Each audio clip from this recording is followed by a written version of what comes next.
Good news is this is lots of great information. The bad news is it's almost 1, and so I know that everybody needs to get back to work. So one last question: in each of your areas of expertise, how can young professionals help you guys, or help Wichita Falls in that matter, in your certain specific areas?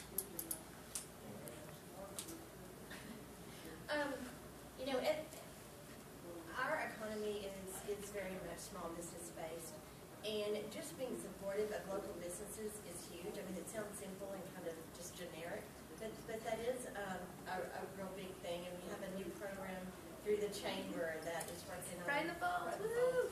Pride in the Falls. Yes. And just something as simple as that, it's wonderful. When I heard even at the Economic Forum say that he was about wanted to grow local businesses.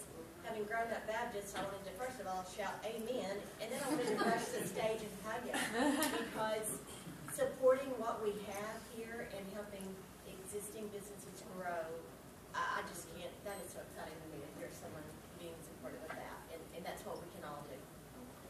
Well, and as far as our organization is concerned, as you're getting involved in your life, let us know what you are wanting to see downtown.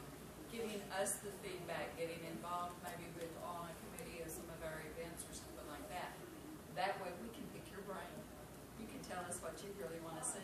Yeah, volunteer. Volunteerism.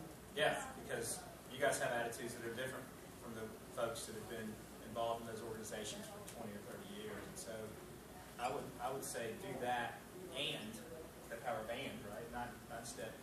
But consider the idea of some sort of a plan focused on young professionals. Okay? Think about what are we missing as a community, or what could be stronger to help keep you all here and your friends, and help attract others that have either moved away or have never lived here, right? The idea of going through that process, it sucks. If you've ever been through strategic planning, it's usually a grueling thing, but there are ways to make it engaging and interesting and to keep it time investment relatively short, and we can help with that.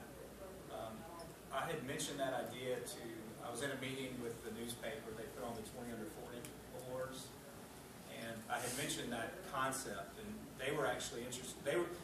Dwayne Pavone at the newspaper was trying to come up with some ways to keep their award alumni engaged, and he liked that idea as well, and so maybe there's a way to combine forces and actually develop a plan as to, let's figure out our strengths and weaknesses as a community in terms of young professionals, and then let's come up with a plan to address those issues. And so a year or 2 or 5 years from now, we're not still complaining about the same thing. And I'll tell you this too, the Chamber has budgeted a little bit of money this year to help you do that if you're interested.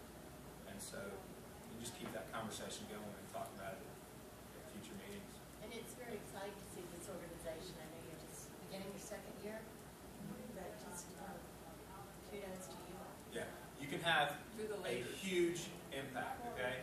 I've seen a lot of young professionals groups, and some of them do nothing more than serve as a younger person's Kiwanis Club.